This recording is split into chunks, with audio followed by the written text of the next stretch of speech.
Ngayong gabi, ipapasilip namin sa inyo ang isang bihirang makita na palasyo sa Portugal. Pagpasok namin, hindi kami makapaniwala sa aming nakita. Nang tuklasin namin ang kasaysayan nito, mas naging kapanapanabik ang kwento ng palasyo. Nagsimula ang lupa sa pamilya Barros, unang pangalan sa kasaysayan nito. Maya-maya, pinamahalaan ng pamilya Pereira at ginawang commercial ang lugar. Opisyal, ang palasyo ay nagmula pa noong huling bahagi ng 1,400 S at ayon sa mga tala, mayroon ng kuta sa lugar na ito noon pang 1,100. Noong ika-17 siglo, pinalawak ang lugar at ginawang tirahang palasyo ng pamilya ang dating estrukturang pananggulan. Pero ang pinaka-nakaakit sa amin ay ang kanilang relihiyon. Sobrang deboto ang pamilya. Batay sa aming natuklasan, itinulak ang mga anak na lalaki at ang kanilang lahi sa buhay relihiyoso. At ramdam pa rin ito hanggang ngayon. Sa loob ng bahay, ang mga detalye ng kapilya, ang mga bagay at ang paraan ng pag-ayos ng ilang mga kwarto, lahat ay nagpapakita ng isang tahanan na nilayon na magmukhang makadiyos. Ngunit nadungisan ang kanilang pangalan. Konektado ang palasyong ito sa iskandalong relihiyon na sinasabing nagpasimula ng pagbagsak ng pamilya. Mas makikilala mo pa ito habang nag-iikot tayo. 5 taon nang inabandona ang ari-arian, ngunit naroon pa rin ang kasaysayan nito.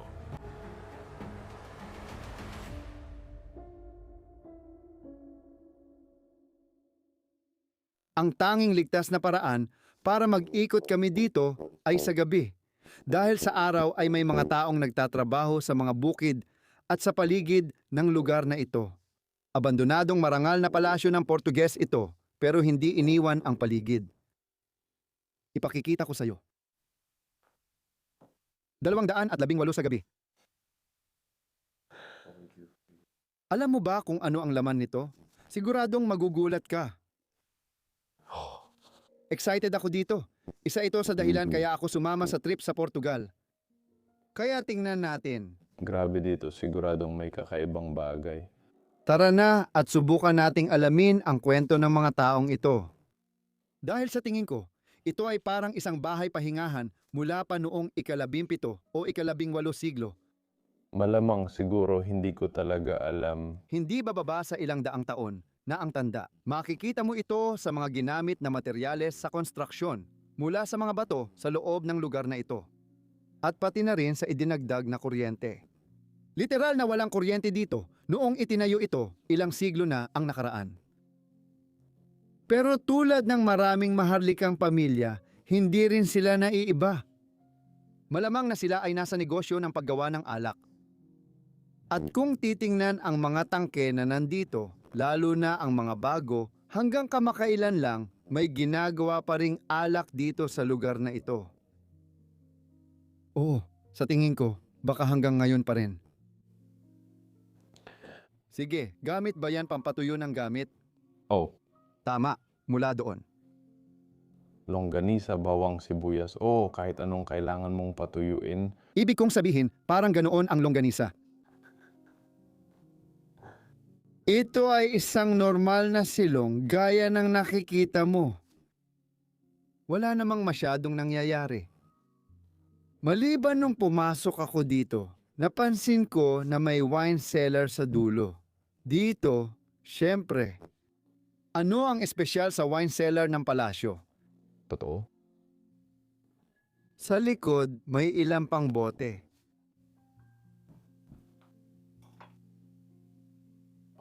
Hindi kanila ang mga alak na ito. Sa tingin ko hindi. Siguro mga bote lang ito na kinokolekta nila para lagyan ng sariling alak mamaya. Sige, magpatuloy tayo mula sa basement. Papasok na tayo ngayon sa palasyo. At isang kusina.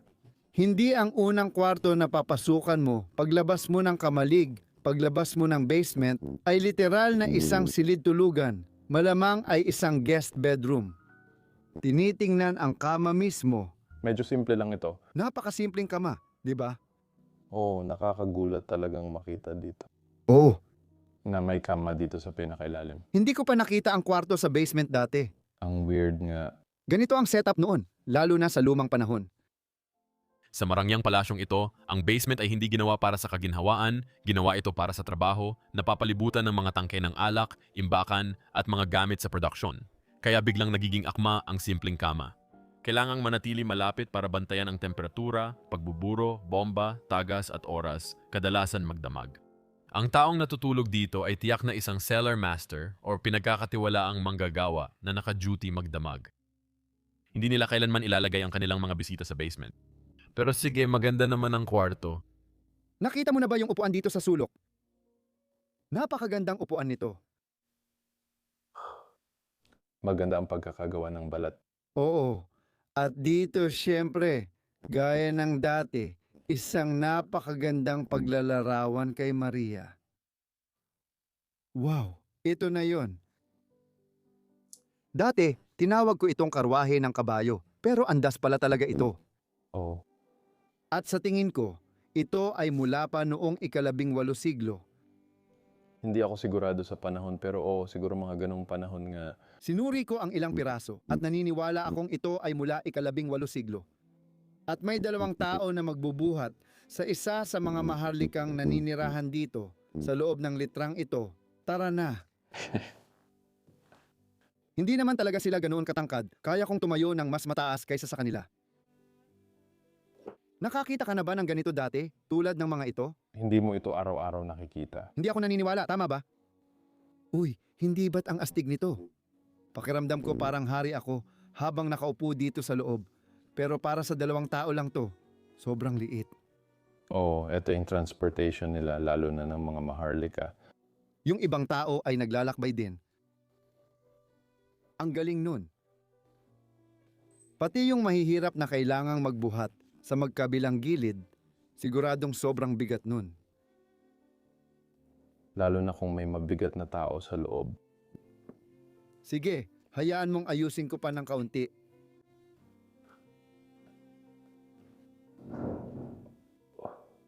Hindi naman ganun kalala. Oh, pero isipin mo kung may tao sa loob niyan. Umupo ka. Hindi, pero napakagandang tuklas nito. Isang makasaysayang piraso. Wow! At nandito tayo ngayon sa pasukan ng lugar, sa pasukan sa ibaba. Tama ba? Oo. Gusto ko ito. Sige, marami pa tayong makikita. Marami pa. Hindi pa ito ang huli. Sumama ka sa akin. Dapat ba tayong pumunta sa side na ito? Hindi, itabi muna natin ito. Sige, kailangan mong maghintay ng kaunti pa sa video. Mag-subscribe sa channel at i-like ang video dahil wild at may konting panganib ang ginawa namin para sa inyo. Sige. Tingnan mo to. Ang unang bagay na napansin ko pagpasok ko dito ay ang kisame. At wala kang makikitang ganitong kisame saan mang panig ng mundo, maliban sa Portugal. Parang hugis octagon o hugis hexagon ito. Hindi naman talaga octagon, pero pahaba ito. Talagang unique ito. Gawa sa kahoy at kadalasan hindi pinipinturahan. Tama? Oo. Pero likas itong pininturahan. At sa ilalim nito, narito ang malaking hapagkainan ng pamilya na dating nakatira dito. Kaya may 6 o 8 upuan na nakalagay sa ilalim nito. Siguradong kamangha-mangha ang mga hapunan dito. Parang nasa panahon ng medieval ang pakiramdam. Ganyan din ang nararamdaman ko dito. Oo, pero sigurado akong ganun nga. Yung chandelier ang tinutukoy mo. Oo, medieval ang buong palasyo, pero dito mo talaga makikita. At sa tingin ko, original din itong piraso kasi kaka-convert lang nito sa kuryente. Malalaking cabinet. Nandito pa rin tayo sa lugar na to. Oo, kita mo lahat ng porselana o karamihan ng porselana. Oo, karamihan dito ceramic, hindi porcelana. Oo. Mga plato sa pader, gaya ng madalas nating makita, may sinaunang talim doon sa itaas. At higit pang built-in na cabinet na may sarado ito. Oh, kakaiba. Tingnan mo itong lugar na to. Gustong-gusto ko rin itong side table dito. May gintong mga paa at marmol na plato sa ibabaw. Tingnan mo itong kwarto. Grabe, wow! Ang ganda rin nito. Parang isang silid-basahan o opisina. Oo, tama. Hindi pa rin tayo sigurado sa trabaho ng mga taong ito. Gaya ng sabi natin dati, malamang mayayaman sila at gumagawa ng alak. Dito, meron tayong maliit na aklatan na puno pa rin ng mga libro. May crest ba talaga sa loob nito? Mukhang palamuti lang na disenyo ng babae. Maganda rin naman. Talagang maganda. Oo, yung mismong mesa, mas tipikal na Portuges. Hindi nila pwedeng lagyan ng ganitong bola sa kasangkapan. Hindi ko alam kung paano ipaliwanag. Medyo kakaiba pakinggan. Oo, naintindihan ko yung sinasabi mo. Pakiramdam ko Portuges sila. Madalas naming sila makita, lalo na sa mga kama, hindi gaano sa kasangkapan. Oh, Heto ang una nating larawan, klaseng pamilya. oo nga. Pinaghandaan nila ang suot para sa larawan na ito. Gustong-gusto ko ang kwartong ito, pero tingnan mo, ano ba ang isang mahalaga at marangal na lugar kung wala itong sariling pribadong kapilya? Sa masusing pagsasaliksik sa aming pamilya, nalaman naming may himalang nangyari dito dekada na ang nakalipas. Ayon sa pamilya, minsan umiyak ang rebulto sa kapilya, tulad ng mga bantog na rebultong dinarayo ng mga pilgrim mula sa iba't ibang bansa. Kumalat agad ang balita, dagsa ang bisita at donasyon, kaya pansamantalang naging matagumpay ito. Nagkaroon ng autoridad ang pamilya at prestihiyo ang lupain mula sa kapilya, ngunit nagdulot din ito ng problema. Nang lumaganap ang chismis, nakakuha ito ng maling atensyon mula sa mga tagalabas, nagdududa at isang pari na nagtatanong. Hindi na ito nakontrol ng pamilya. Bumagsak ang kwento ng himala. Sa ganitong mga komunidad, kapag naging palabas ang iyong kapalaran, hindi na muling babalik ang iyong pangalan. Maganda at buo pa rin ito ngayon. Matingkad ang mga kulay dito sa kapilyang ito. Oo, maraming kulay ang iba-iba. Ang kisame rin ay maganda ang pagkakapinta, maliwanag na asul at dilaw.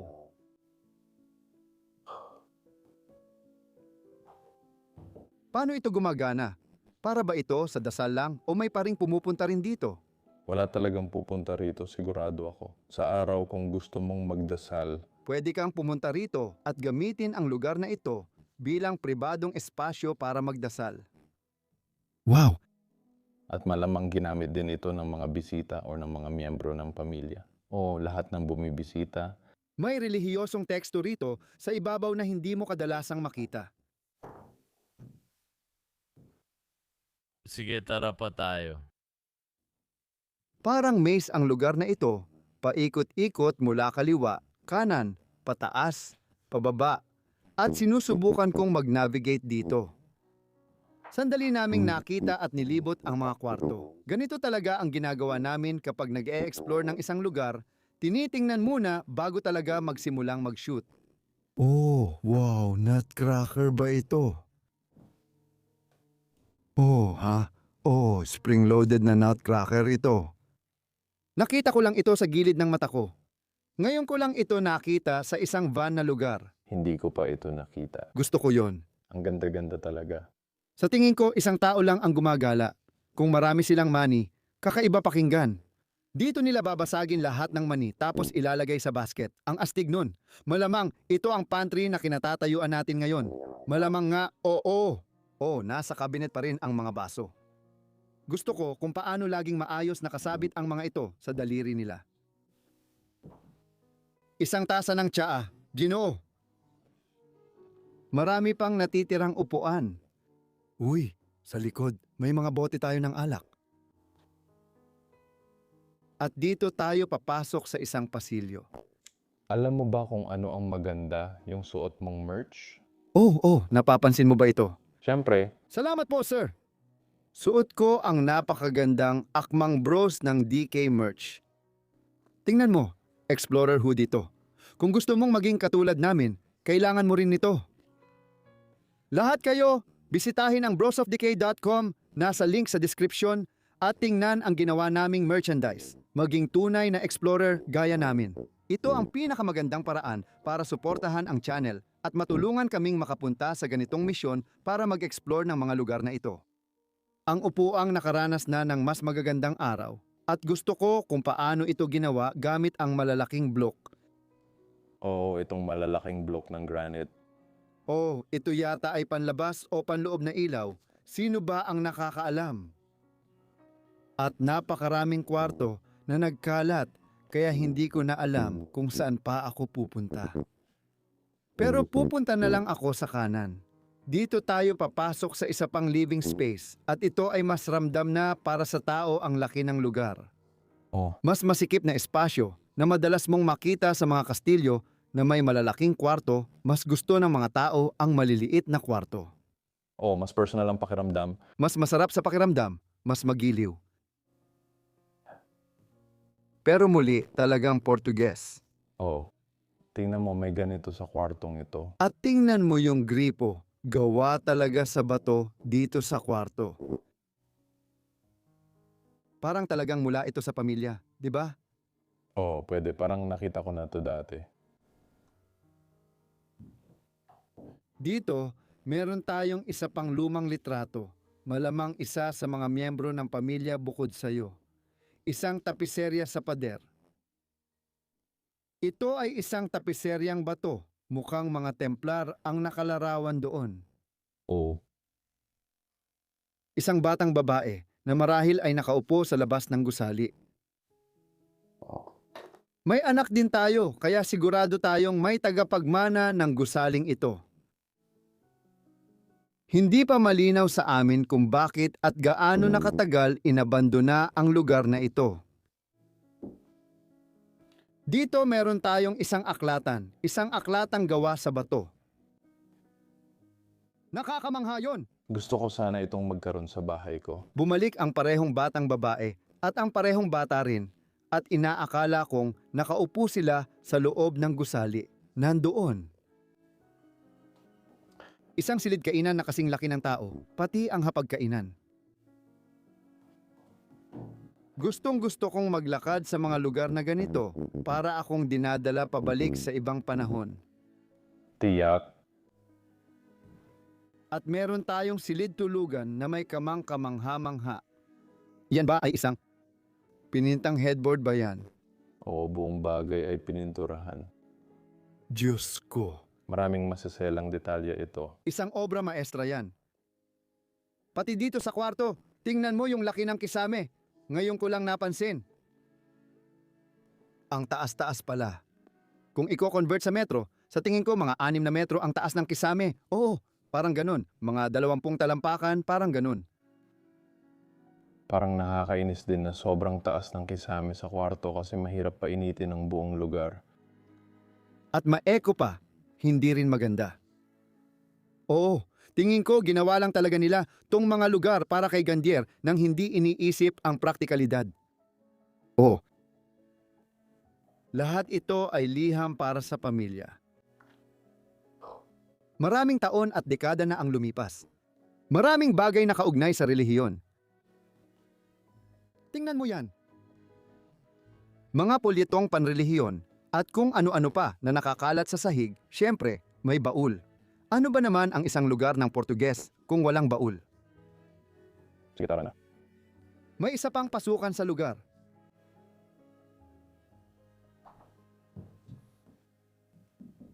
Grabe, hindi pa ako nakapasok sa kwartong ito. Mukhang bago pa ang kwarto na ito, parang kakagamit lang. Oo nga. Ay, ang astig naman yan. Alam mo ba kung ano to? Oo. Para sa mga hindi nakakaalam, ito ay isang mesa ng laro. At nabubuksan ang bawat tatsulok nito at bumubuo ng magandang lamesa kung saan pwede kang maglaro ng baraha o anumang laro na gusto mo. At itong mga upuan sa tabi nito, kakaiba rin sila. Napakataas ng sandalan. Oo, ito na talaga ang huling kwarto sa bahay na natira. Sa bahaging ito, narito ang mga gamot. Ito ay mula pa noong 2022. Oh, at kung titingnan mo doon, may mga face mask, no? Kaya siguro pagkatapos ng COVID ito. Sa tingin mo, iniwan na ito pagkatapos ng COVID? Oo, siguro. Oo, parang ganun nga ang pakiramdam dahil sa mga mask at lahat. Pero napakabago lang nun. Gusto ko talaga itong lamesa ng makeup. Sa pagtingin sa mga gamit sa loob ng mga kwartong ito, masasabi nating ilang taon pa lang itong inabandona. Sige. Kahit ilang taon pa lang itong inabandona, bakit parang bukas na at sira-sira na agad? Hindi naman bulok. Siguro dati may tagapag-alaga lang na bumibisita o ewan ko. Napakalaking arko. Talagang espesyal ang kwartong ito. Ito ang pinakamataas na kisame sa bahay at ito ay isang bukas na kusina. Sa tingin ko, ang astig nito. Diyos ko, ngayon lang ako nakakita ng ganitong kwarto. Ang laki nito. Mga 15 hanggang 20 metro ang taas nito. Hindi, tama, yun mismo. Oo, medyo exaggerated yun, pero mga 10 hanggang 12 metro, oo. Kaya mga 30 hanggang 40 talampakan ang lapad. At lahat ng usok ay aakyat at lalabas sa itaas doon dahil may parang chimenea sa tuktok. Ito ay isang napakalumang estilo ng paggawa ng isang bagay. Isang bagay na dapat nating banggitin ay ang tore. Ito talaga ay isang tore. Oo, tama ka. Ang cabinet ay puno pa rin ng mga pinggan at pagkain. At dito naman ay mayroon tayong bukas na fireplace. Ang bukas na lutuan kung saan nakasabit ang mga kadena at nagluluto ang mga kaldero. Mayroon ka ring oven doon sa likod. Oh. Sa tingin ko, wala kang makikitang mas tradisyonal na kusina. Oh. Malaking takore ng tsa dito sa itaas. May built-in na cabinet dito para lagyan ng kaldero at kawali. Wow! Gusto ko sanang makita ang kusinang ito habang ginagamit talaga. Ibig sabihin siguro noon ay may kakaiba, parang mahiwaga pa nga. Nakita mo ba kung gaano kalaki ang bangkong ito? Oo, ang laki rin nito. Siguradong mula pa nung medieval. Iyan ay medieval na bangko. Bakit halos lahat noong medieval ay malalaki? Siguro para lang magyabang or kung ano man. Magyabang sa kahit anong paraan. Dati, mas maliliit pa ang mga tao, kaya mas maliit sila kaysa sa laki ng bangko. At heto pa ang isa pang pantry sa ilalim ng hagdan. Oh. Matagal na naming inaantay at dinilay ito. Sige, ang mga sahig na sobrang maingay. Tingnan mo to. May isa pang anak ng pusa dito sa bahay at sa tingin ko mas maganda pa ito. Ang upuang ito ay hindi lang palamuti, ginawa talaga itong pangbuhat. Ang saradong kabin, mga kurtina at kutsyon ay para sa pribasya at katahimikan kahit sa maikling biyahe sa matarik o mahirap na daan. Kapansin-pansin na nakatayo pa rin ang mga poste na ibig sabihing nakaimbak ito at handang gamitin, hindi tinanggal. Ang mga upuang ito ay konektado sa mga tahanan ng mataas ang katayuan at samahang simbahan. Sa ganitong palasyo, simbolo ito ng formal na pagdating at maingat na pag-alis. Sinimulan na nilang gamitin ito at bago pa man, nagamit na rin sa Asya at iba pang parte ng mundo. Sa Europa at Kanluran, nagsimula pa lang gamitin ang mga ito noong ika-14 hanggang ika-16 na siglo. Pero talagang naging karaniwan lang ito noong ika-17 siglo at ginamit hanggang ika-19 na siglo. At ang dahilan kung bakit mo iisipin, bakit hindi na lang gumamit ng karwaheng hinihila ng kabayo na mas mabilis at mas maginhawa ay dahil ang mga kalsada sa Europa ay hindi pa talaga maayos na sementado hanggang sa Bato lang na cobblestone. makikitid ang kalsada at cobblestone. Kaya si Arnoble at iba pa ay gumagamit ng liter para makapunta sa lungsod. At ito ay pininturahang balat.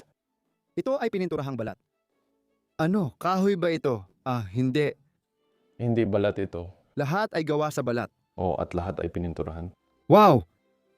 Makikita mo kasi parang ipinako. Diyos ko, makakita ng mga ganitong bagay. Di ko inakalang makikita ko ang ganitong kasaysayang piraso. Hindi rin. Ako rin. Parang Sa labas ng abandonadong lugar, di pa talaga ako nakakakita ng ganito. Oh, Sa tingin ko kung may taong kasya talaga doon sa loob, hindi mo makikita. Maraming training ang kailangan ng balikat nito. Oo, pero nasa gitna ng kwarto ang liter at hindi pa natin napag-uusapan ang kwarto. Oo, may sandata na nakaguhit sa kisame. Nakikita mo rin yun, di ba?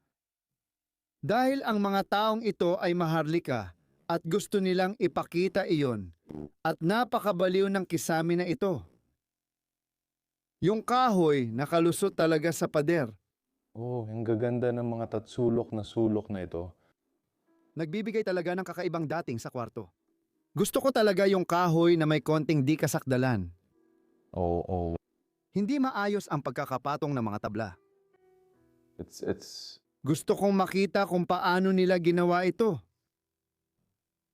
Sa palagay mo, galing din ba sa medieval period ang mga cabinet dito?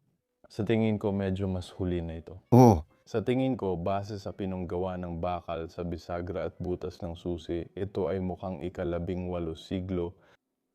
Ibig kong sabihin, maaari ka talagang tama. Wow! Oo, kayang-kaya kong paniwalaan yan. Malamang ilang beses na itong na-restore pero ayos lang. Lahat ng mga gamit dito, tunay na antigong kagamitan ang mga yan. Tingnan mo, 120 taong gulang na hagdanan. Ball na nakahiga. Nandito. Oh, may ilang litrato tayong naiwan dito. Uy, pero ito ay bago lang. Sobrang bago. At hindi ba ito ang parehong lalaki?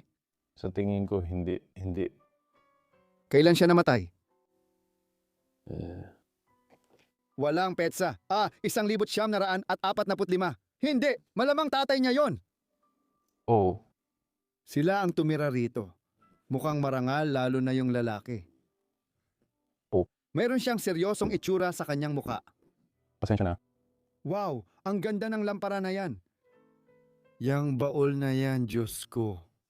May mga drawer pa sa ilalim. Totoo ba yun? Oo. Oo, totoo. Di ko rin alam paano buksan to. Gamit ang susi. Siguro Hilain gamit ang susi o iba pa. pareho lang sa gitna. Oo, napakalaking susi. Kamangha-manghang piraso, magandang piraso.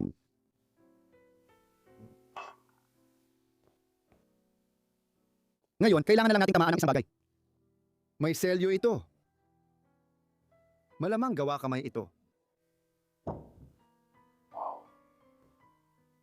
Kahanga-hanga ang mga ilaw sa dingding. Talagang parang mula sa panahong medieval ang mga ito. Isang dragon, bakit hindi? Mukhang aso na dragon. Aso na dragon, At dito naman, meron na naman tayong magandang lugar para umupo. May mesa, hagdan, at mga upuan sa paligid nito. Ito naman ang mas formal na kainan. Pakiramdam ko ay talagang napakagandang silid ito. Pansinin mo rin ang mga kurtinang nakapalibot dito.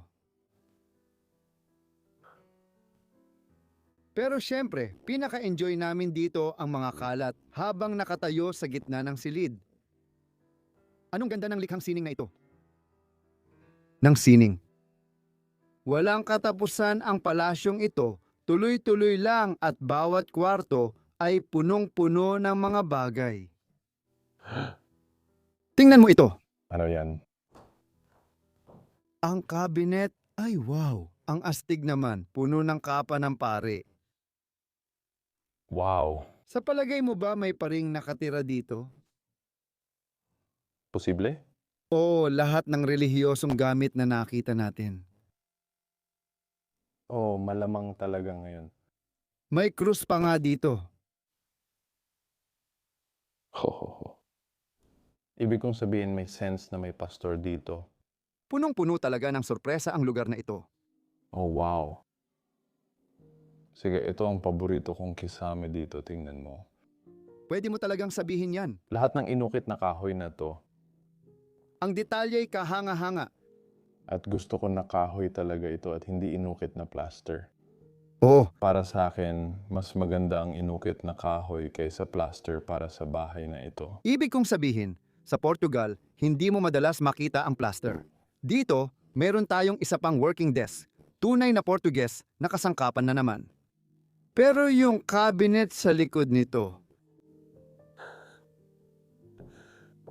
may mga inukit na muka, ganda sa bawat sulok. Oh, yung mga bola sa ilalim nito. Ang ganda ng cabinet na yan. Gusto ko yan. At saka may mga bola rin na nakapatong dito at mga pininturahang bola.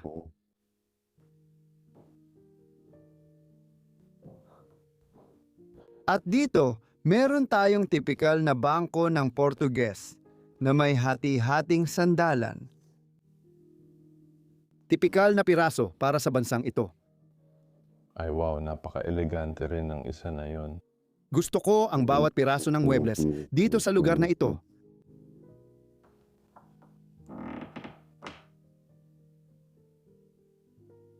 Ipakita ko lang paano gumagana. Hihilahin lang ang puli at pwede na ipatong. Sa kabila, may magandang secretary desk din. Gusto ko ang hugis ng mga pinto doon. At minsan may mga kakaiba at tagong bahagi sa mga ito. Kailangan talaga ng isang tunay na bihasang manggagawa para makagawa ng ganito. Ilang mga larawan, mga lumang-lumang larawan. Ang kakaiba sa kwartong ito ay sa mga gilid dito. May mga kwarto talaga. Oh, Napakaliit ng kwarto. Sa tingin mo para ito sa bata? malamang maliit din ang kama. Dito, meron na naman tayong isang dining table at yung magandang larawan doon. Oh, medyo mas malaki itong kwarto na ito. Sa side na ito. Eh? Anong ginawa nila? Doon? May tinanggal silang bahagi ng pader. Wala akong alam. Mukhang may hinahanap sila. Baka may vault o kung ano man sa likod nun. Oh, baka maganda at kama.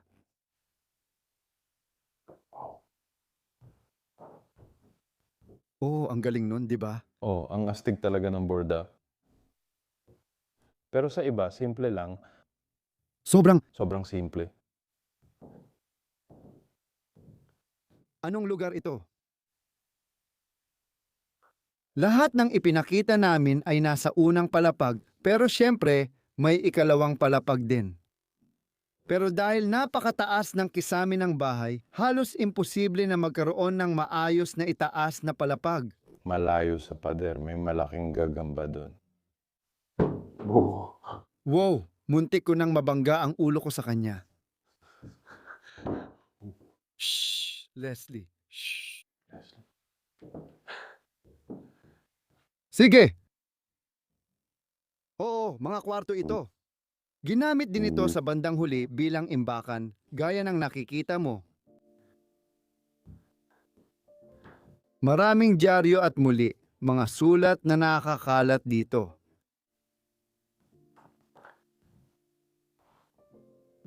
Oh, tingnan mo itong mga larawan. Hindi pala larawan. Guhit ba ito o larawan? Oh, ha? Baka inayos lang. Parang guhit lang ito sa akin. Oh, tama ka. Pero ang ganda talaga ng itsura nito. At dito makikita natin lahat ng mga litrato na iniwan pa ng pamilya. Batang lalaki, batang babae, lahat ng mga taong dating nanirahan dito. Nakasulat ang kwento nila sa mga pader dito. Oh, napakagandang litrato ng pamilya. May pari rin na naroroon. Oh, Sige.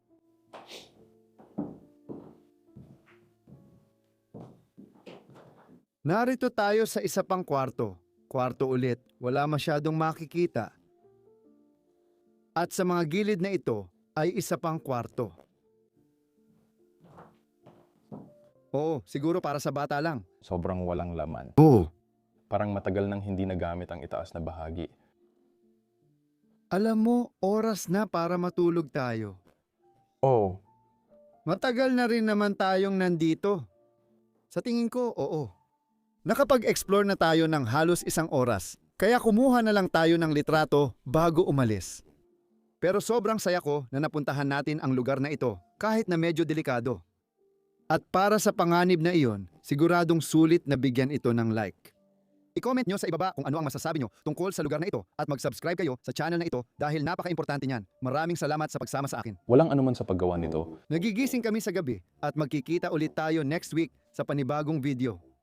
Paalam, bisitahin ang projodica.com. Mahal ko kayo.